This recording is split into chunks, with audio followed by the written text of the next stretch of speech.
Hello, very good morning. Today we will have a discussion on the importance of grasses, sedges, and local plants because these plants are going to help mitigate climate change and natural calamities caused by climate change. So we need to focus on plants, their importance, and how we can mitigate the climate change through it. So when we talk about climate change, we know that the first thing is the increase in temperature. But less do we know that the change in temperature, increase in temperature, 1 degree Celsius in a global level is a very big thing because in a regional area, when there is an increase in a temperature by 1 degree, 2 degree, or 3 degree, it doesn't matter much as long as uh, it affects our lives. Now, when we talk about a 1 degree increase in temperature at a global level, it is going to affect the ecosystem. It is going to affect how we are living. So, in a global level, when we say that there is an increase in temperature by 1 degree Celsius, then that can be a risk to the unique and threatened species. So at that point of time, maybe we might not aware of uh, the the danger, but when there is a 2 degree increase in temperature, at that time you might see frequent severity of extreme climate events like floods, like earthquake, like droughts. You might observe in the 2 degree increase in temperature, and uh, honestly, we are seeing such kind of events very frequently all over the world. So when we talk about a 3 degree change or increase in temperature, then there will be a global distribution of a balance of impacts. So these impacts are going to be balanced when there is the 3 degree increase in temperature. So by the time it increases by 4 degree or 5 degree Celsius, then at that point of time, at the 5 degree increase in temperature, the change or the type of destruction that has already caused that might not be reversible. So at, at that point of time, we might not be able to do anything about it. So we have to think about it now itself, and it is uh, already late, but we can still go ahead to save this increase in temperature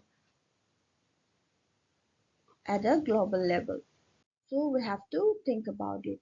So we can see a lot of uh, causes for climate change, and one of the important causes is the burning of coal, burning of oil, burning of gases all over the world due to industrialization and then urbanization and then mm, in the name of development. So for that purpose, people are deforestation are carrying out in each and every places, for and from that point of uh, view, we can say that there are a lot of landslides when you talk about the Himalayan region.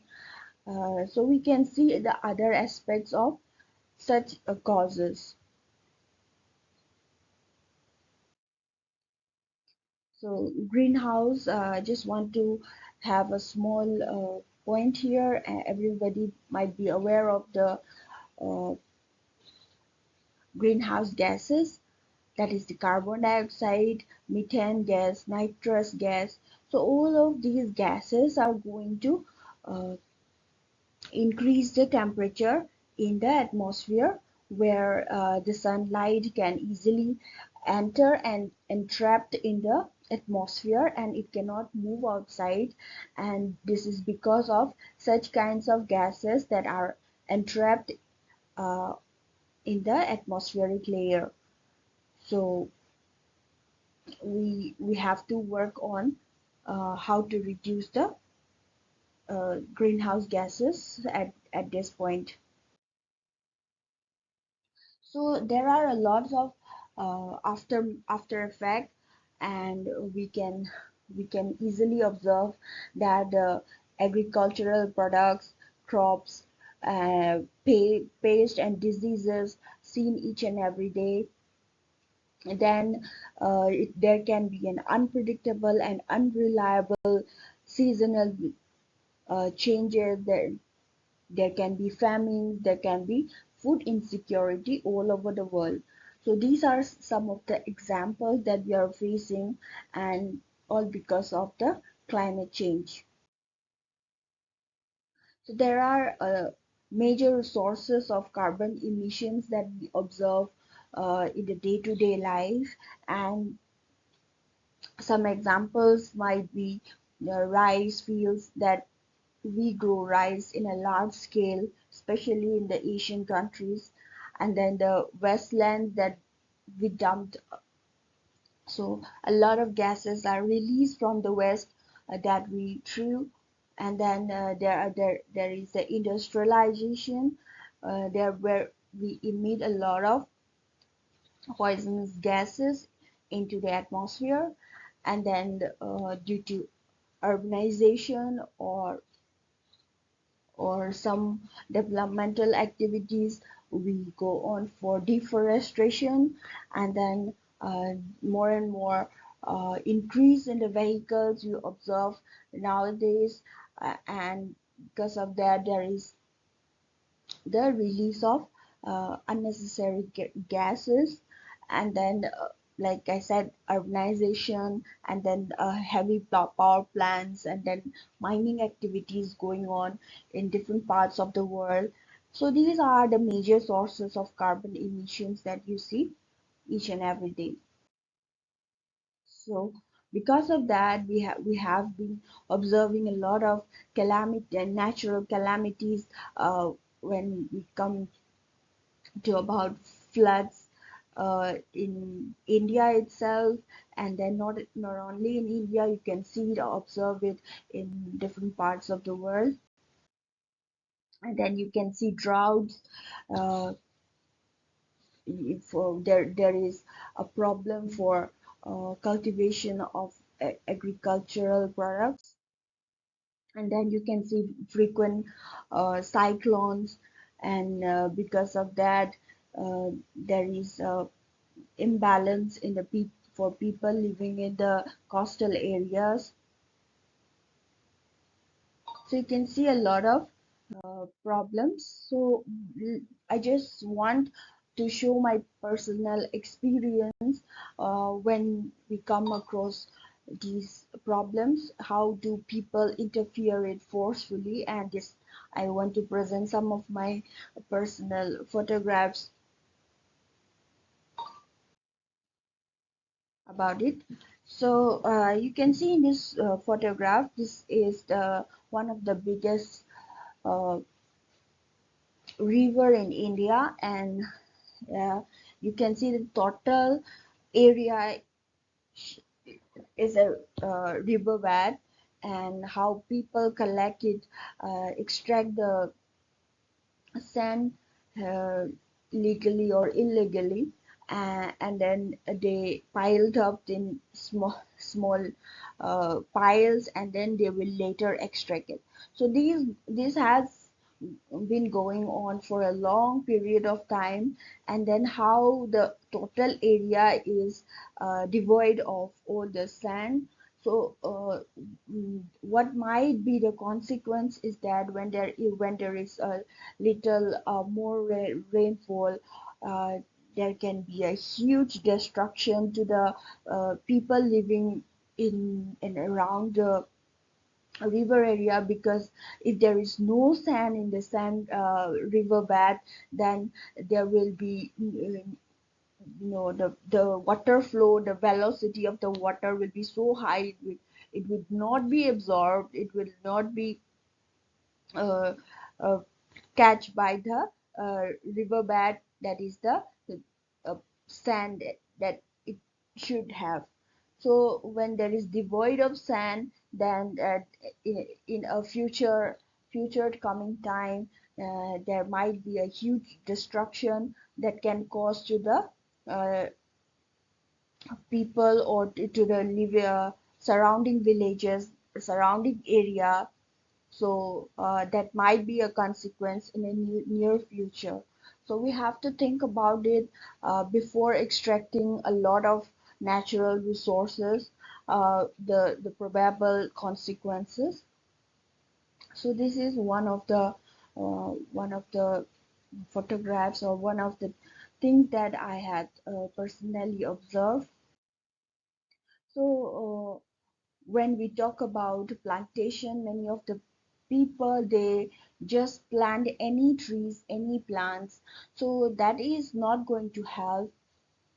So when we are planting for just for money and not for the benefit of the ecosystem, so that will cause another kind of problem.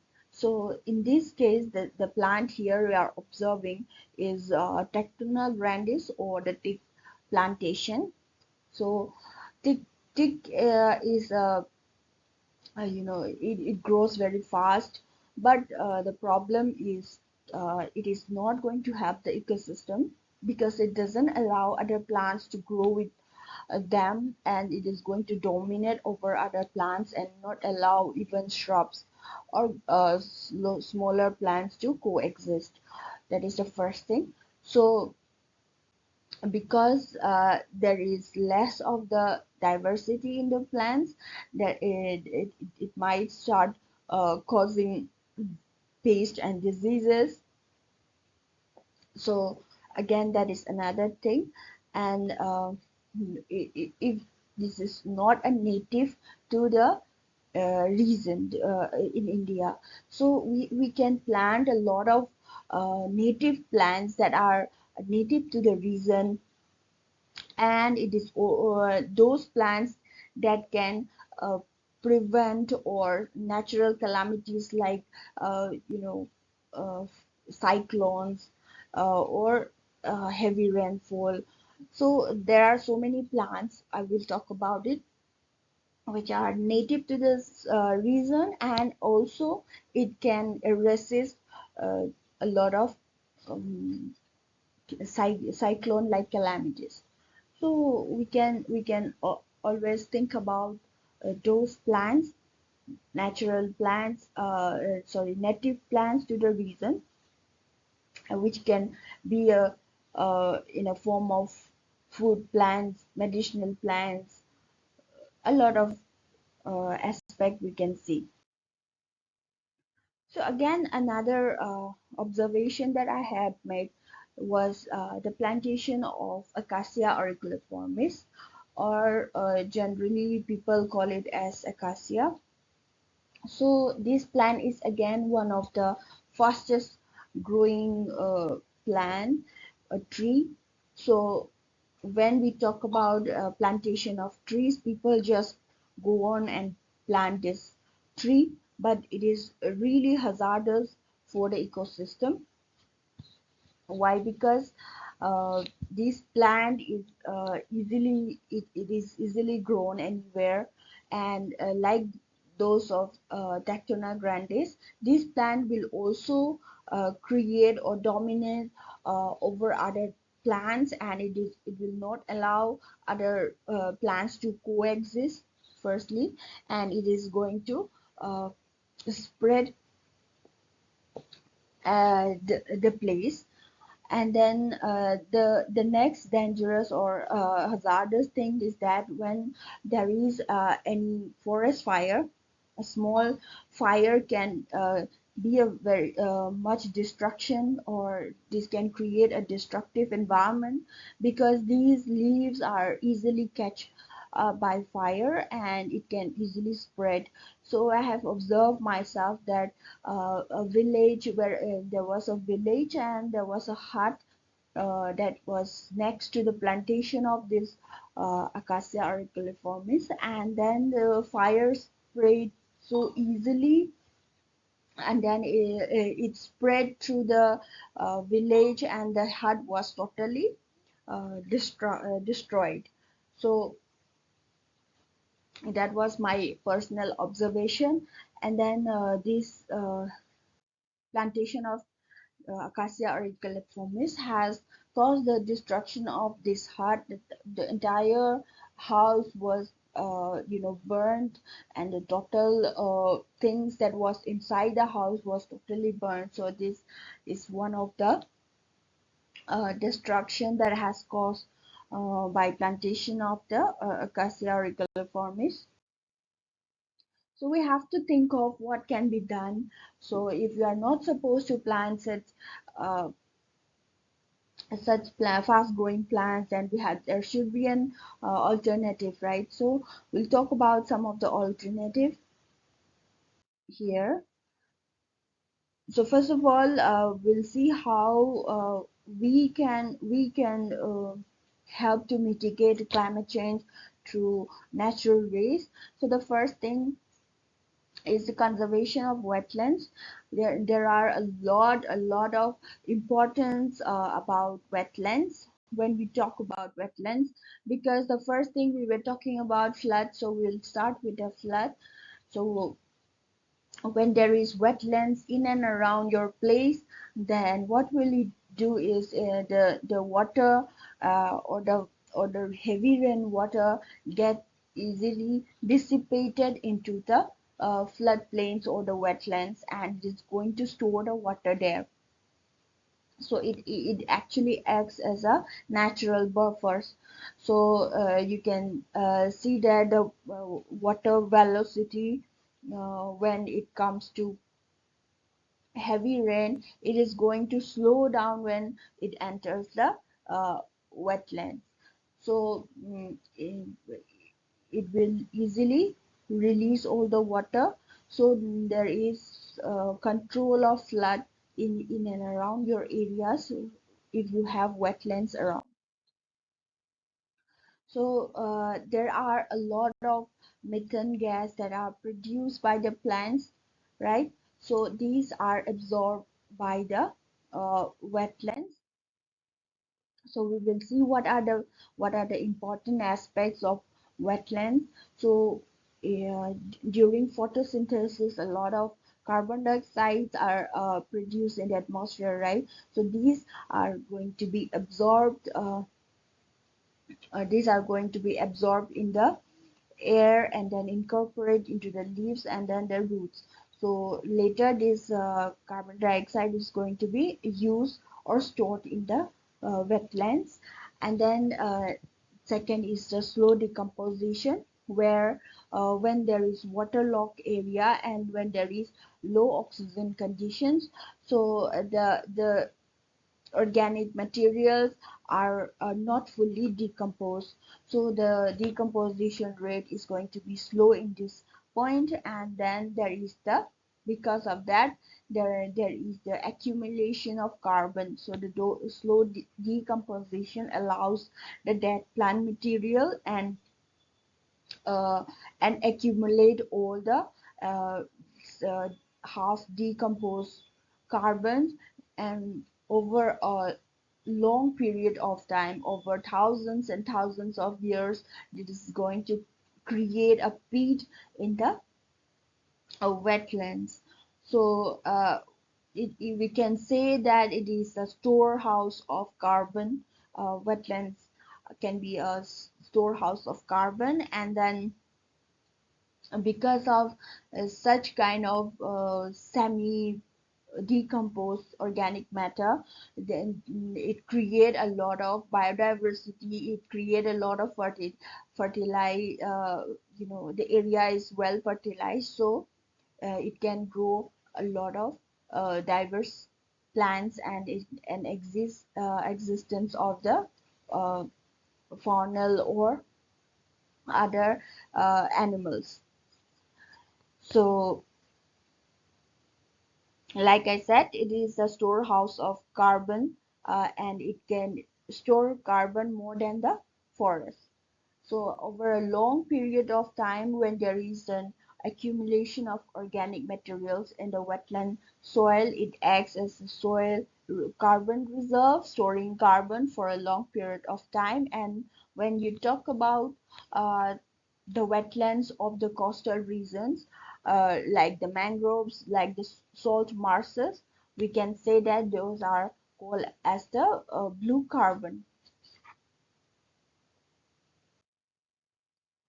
So apart from conservation of wetlands, there can be a conservation of native coastal flora.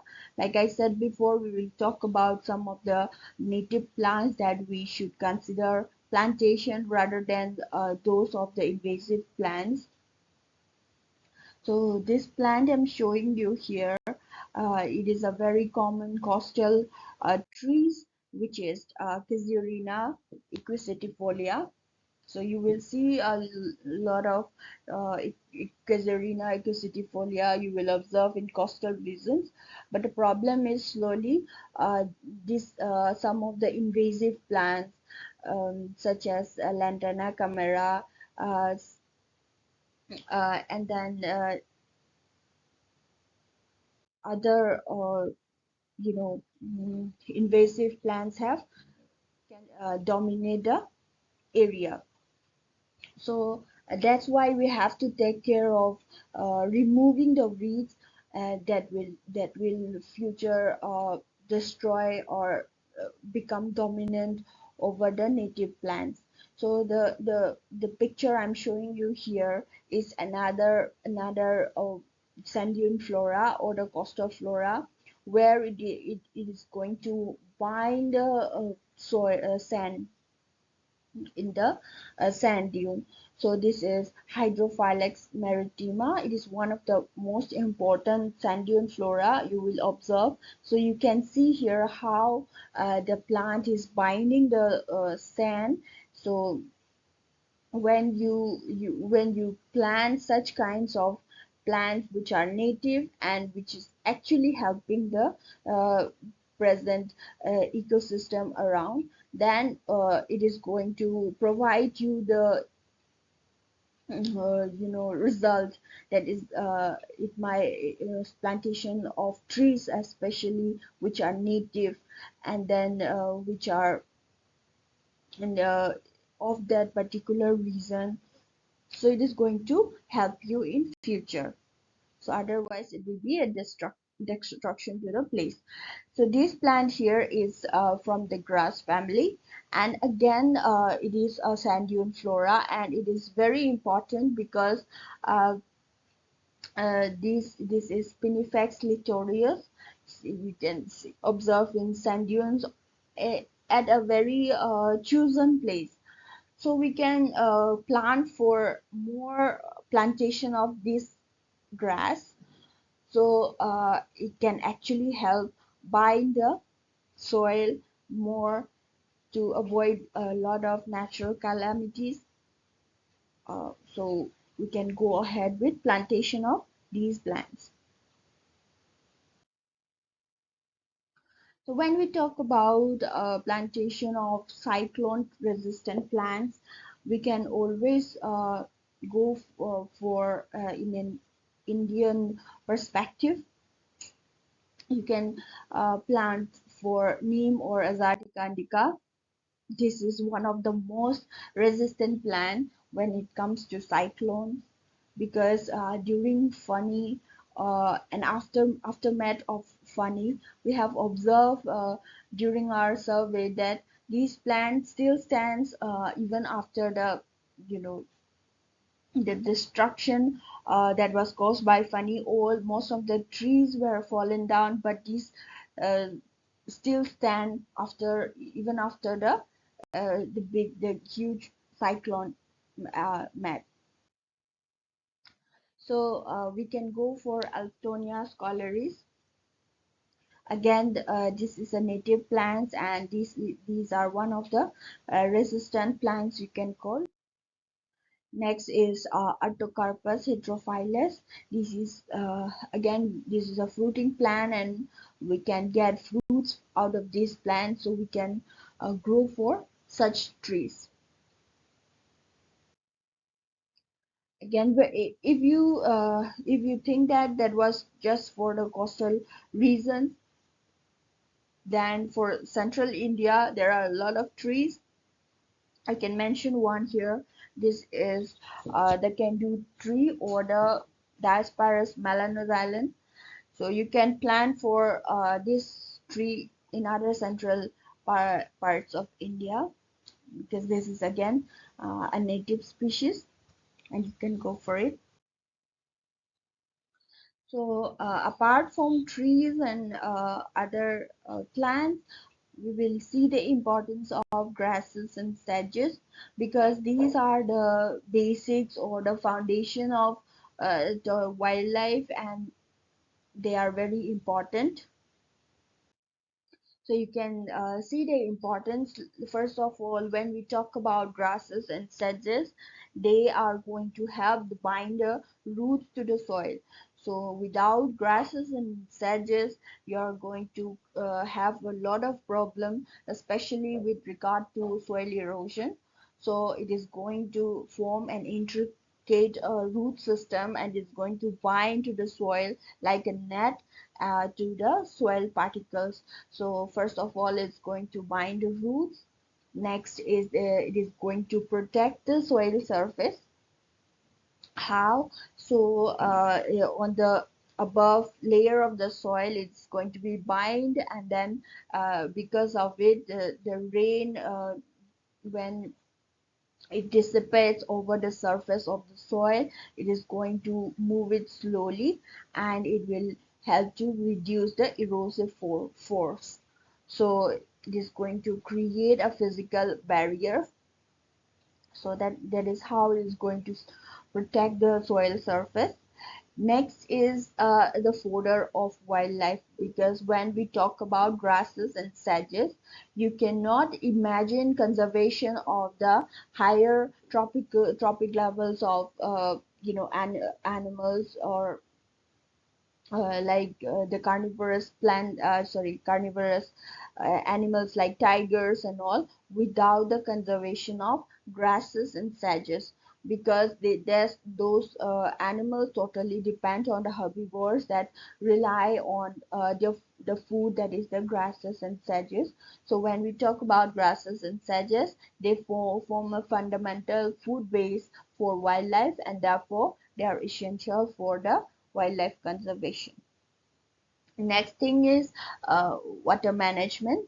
Like I said, the root forms a network into the soil. It is going to you know bind the soil, and it is going that is how it is going to improve the water infiltration into the soil. So it is going to infiltrate into the soil slowly, uh, by reducing the erosive force, and then the water that you get can be uh, in a filtered form. So the water runoff will be reduced, and then the water, more and more water will be soaked into the ground. So that is how it is going to help when we talk about water management. So when where you find lots of diversity of grasses and sedges, uh, you will find a lot of biodiversity, because they are going to form a lot of habitat, dense habitat and food for many other insects and other animals. So the dense growth support the diverse soil fauna and other beneficial organisms, which contribute to the healthy and stable ecosystem. So that is going to be uh, helpful in this case. Again, you will find a lot of birds nesting, a lot of birds trying to find food in and around the grasses and sedges. So again, here grasses and sedges, they are going to provide food and habitat resources for many of the birds, especially the water birds, and Again, other birds not water which are not water birds, they will come find for insects or other food. So the organic matter and the soil structure. So when the grasses and sedges they die, they're going to decompose, and then they're going to add to the organic matter to the soil and improving its structure and fertility. So overall, apart from all this importance, the most important is because they are most of the grasses and sedges are unexplored. So they are one of the unexplored food and medicine. So they have a lot of potential for nutritional food and therapeutic uses, which not many of the people are aware of. So they do have a lot of potential. So you can see here a landslide that happened in the Himalayan region, and where when you find such landslides, you will observe that these area are lack of many of the plants, or many of the plants that can actually hold the soil surface. So we have to think about it while carrying out of the plantation activities. We have to think about the plants that are native to the place and that can actually bind the soil or resist the natural calamities. So that is how we should think of. And like I said, rice fields are one of the largest human cause of methane, right? So they produce a lot of methane. Like when we talk about rice cultivation, it produces about 8 to 12% of the total global methane emission.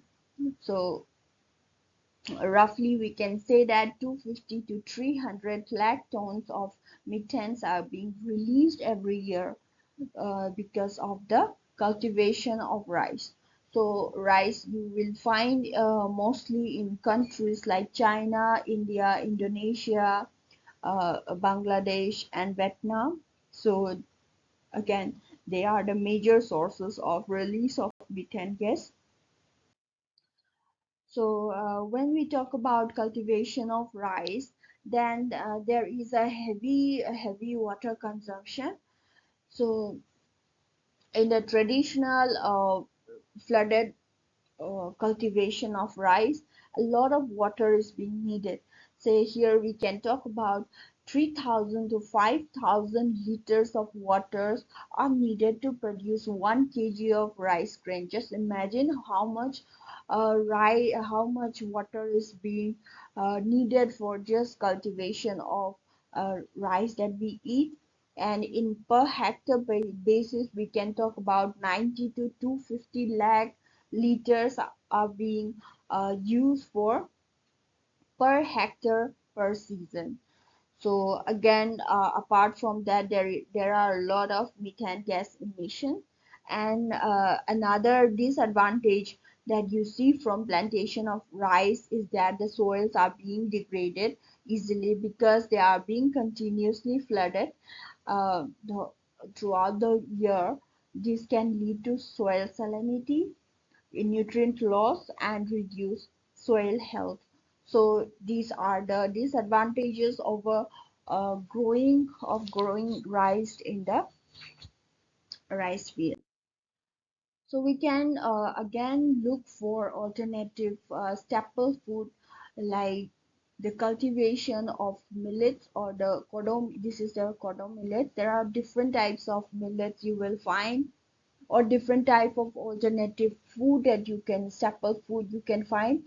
And these plants, it's not new to the place. It has been used as a food since a very long time, since traditionally we have been using it, but these are not known by people general public today.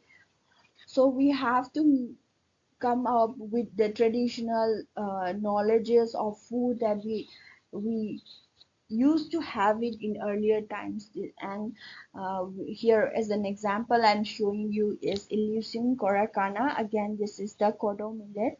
So this is not new to the place. It was previously consumed by people as food.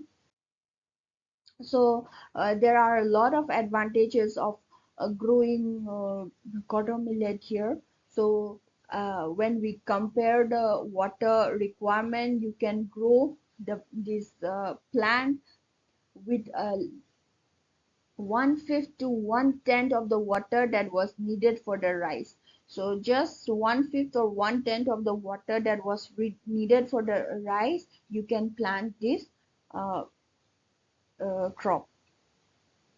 So again, the plant is drought tolerant, so you don't have to worry about if there is this season is having rainfall in the right time or not. So it thrives in the dry land and marginal soils, so making it suitable for rain-fed farming.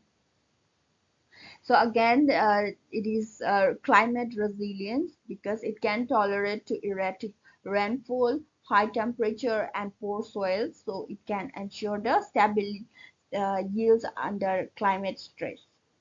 So this is another advantage of growing millet. And the next is a short duration of crop, which means it can mature in just 90 to 120 days, allowing a multiple cropping or fitting into crop rotations. So at this point, we can go for mixed crop cultivation, and this will again help in the soil health. So a very less input requirement is needed for cultivation of such plants, such millets. So there is a less need of fertilizers, pesticides as compared to the major cereals, and it will reduce the cultivation cost and environmental pollution. So these are the advantages you can see of growing millet over rice, and these are more nutritious also. So that is all for today. Thank you.